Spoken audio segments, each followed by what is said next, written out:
Sir land titling act అనేది ఇప్పుడు చాలా ఎక్కువగా అనిపిస్తుంది. ఎందుకంటే మనం ఆల్రెడీ కింద 3-4 నెలల నుంచి చూస్తూనే వచ్చాం. ల్యాండ్ టైటిలింగ్ యాక్ట్ ఎంత భయంకరమైంది, ప్రజల్లో ఎంత ఇబ్బంది పడతారో అని చూసుకుంటూ వచ్చాం. చంద్రబాబు నాయుడు గారు ఫస్ట్ సంతకమే దాని మీద పెట్టారు. అసలు అంత ఎఫెక్ట్ అయిందంటే యాజ్ ఎ లాయర్ గా మీరేమంటారు సార్? ఫస్ట్ సంతకం దాని మీద పెట్టడం గల కారణం ఏమంటారు? నా పేరు కామన్ తిరుపతిరావు అండి. నేను అడ్వకేట్ని, విశాఖపట్నం. అలాగే బహుజన సమాజ్ పార్టీలో మొన్న జరిగే ఎన్నికల్లో మాడుగుల నుంచి ఎమ్మెల్యే అభ్యర్థిని కూడా. సో ఒక అడ్వకేట్గా ఈ ల్యాండ్ టైటిలింగ్ యాక్ట్ ఏదైతే ఉందో, జగన్మోహన్ రెడ్డి గారు పెట్టినటువంటి యాక్ట్, అది మన ప్రజాస్వామ్య దేశంలో, అతిపెద్ద ప్రజాస్వామ్య దేశంలో అది మంచిది కాదండి. దానివల్ల ప్రజలు చాలా నష్టపోతారు. చాలా గొడవలు అవుతాయి. ప్రజలు స్వేచ్ఛను కోల్పోతారు.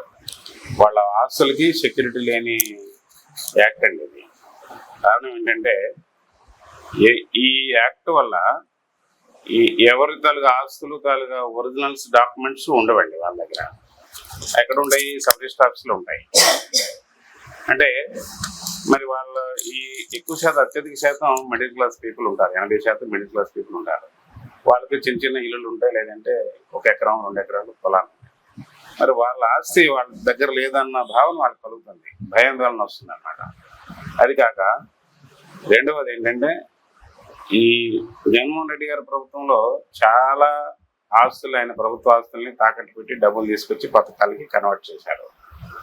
అంటే ప్రజలు ఇప్పుడు ఇదివరలో కాకుండా ఇప్పుడు చదువుకున్నటువంటి విద్యావంతులు ఉన్నారు, అవేర్నెస్ పెరిగింది, సోషల్ మీడియా, ఎలక్ట్రానిక్ మీడియా, మీ మీడియా వారి వల్ల ప్రజలందరూ ఎడ్యుకేట్ అయ్యారు. సో ముఖ్యమంత్రి అనే వ్యక్తి, ఏ రాష్ట్రానికైనా ఒక ముఖ్యమంత్రి అంటే is the first class legal aid అండి. ఎంటైర్ ఆంధ్రప్రదేశ్కి మన రాష్ట్ర ముఖ్యమంత్రి, అలాగే ఏ రాష్ట్రానికైనా దేశానికి ప్రధానమంత్రి, is the first class legal aid. So is having an absolute right without consulting you and me, is having right to pledge our property. మన ప్రాపర్టీని తాకట్టు పెట్టి రైట్ అనుకుంటుంది. మరి ప్రజలందరికీ భయం ఉంటుంది. కారణం ఏంటంటే, ఈ రోజున మన రాష్ట్రంలో దాదాపుగా 14-15 లక్షల కోట్ల రూపాయల అప్పులు ఉన్నాయి. మరి అప్పులు ఎలా తీరుస్తారు? ఆదాయం ఎక్కడి నుంచి ఉంది? లేదు. కాబట్టి ఏదైనా ముఖ్యమంత్రి ఏం చేస్తారు? ఆయనకున్నటువంటి రైట్ ప్రకారంగా is the first class legal కాబట్టి ఈ ప్రజల ఆస్తులు తాకట్టు పెట్టి తీర్చొచ్చు. ఆ రైట్ ఆయనకు ఉంది. సో అటువంటిప్పుడు ఈ యాక్ట్ అంత ప్రమాదకరమైంది.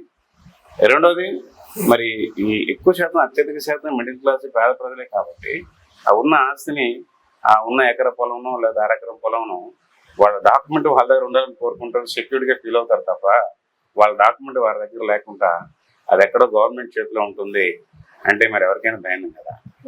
దాంతో ఏమవుతుంది? ఎప్పుడైతే డాక్యుమెంట్ లేదో కొంచెం మొనోపల్లి జరుగుతుంది, గొడవలు జరుగుతాయి. ఒక రాష్ట్రంలో ఇంకొకరు కబ్జా చేస్తారు, మీ డాక్యుమెంట్ చూపించి అంటారు, రకరకాల గొడవలు.